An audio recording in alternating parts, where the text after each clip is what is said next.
Hello friends, நம்ம இன்றைக்கி பார்க்க போகிறது இந்த பிளான்ட் பற்றி தான் பார்க்க போகிறோம். ஸோ என்ன பிளான்ட்டுன்றதை இந்த வீடியோவில் காமிக்கிறேன். ஸோ இந்த பிளான்ட்டு தாங்க. இது வந்து 4 இயர்ஸ் ஆச்சு எங்கள் வீட்டில் வந்து வச்சு. ஆனால் ஒரே ஒரு பட்ஸ் கூட வரல. அது எதனாலன்னு சொல்லிட்டு எனக்கு தெரியவே இல்லை.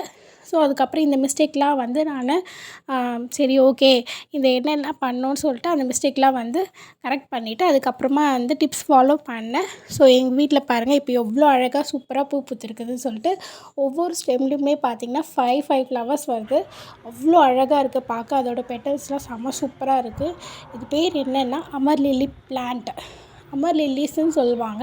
இது வந்து சம்பங்கிப்பூ நம்ம வளர்க்குறோங்க இல்லைங்களா, அதே மாதிரி தான் இது கிழங்கு வகையை சார்ந்தது.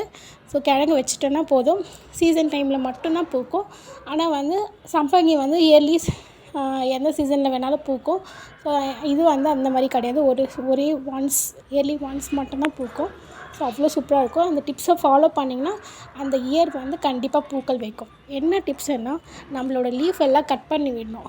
ப்ரூன் பண்ணால் மட்டும்தான் இந்த பட்ஸ் வருதுங்க. அது தெரியாமல் நான் 4 வருஷமாக வந்து தண்ணி ஊற்றிட்டு ஃபெர்டிலைசர்ஸ் கொடுத்துட்டு இருந்தேன். நிறைய லீஃப் வரும், ஆனால் வந்து பட்ஸே வைக்காது. ஸோ கரெக்டாக இந்த டைம் என்ன பண்ணேன்னா, பிப்ரவரி மந்த்து ப்ரூன் பண்ணி விட்டுட்டேன்.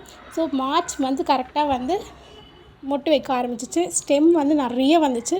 ஸோ அதே மாதிரி அது தெரியாமல் அதுக்கப்புறமா நெக்ஸ்ட் இன்னொரு பாட்டில் என்ன பண்ணேன், சரி ஓகே நம்ம வந்து கட் பண்ணி விட்டோம்னா இன்னொரு ஸ்டெம்லேயும் வரும்னு சொல்லிட்டு கட் பண்ணி விட்ட பிறகு தான் நல்லா மொட்டு வச்சுச்சு.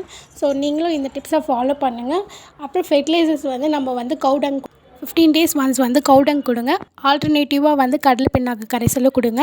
ஸோ வந்து நீங்கள் இது 2த்தையுமே கொடுத்துட்டு வந்தீங்கன்னாவே உங்கள் செடிகள்லேயும் இதே மாதிரி நிறைய பூக்கள் வரும். ஸோ வந்து கண்டிப்பாக இந்த டிப்ஸ் எல்லாம் ஃபாலோ பண்ணிக்கோங்க. நான் சொன்ன டிப்ஸை வந்து ஃபாலோ பண்ணி செடிகள் பூக்கள் வந்துச்சுன்னா கண்டிப்பாக கமெண்ட் பண்ணுங்கள், சப்ஸ்கிரைப் பண்ணுங்கள். Thank you friends.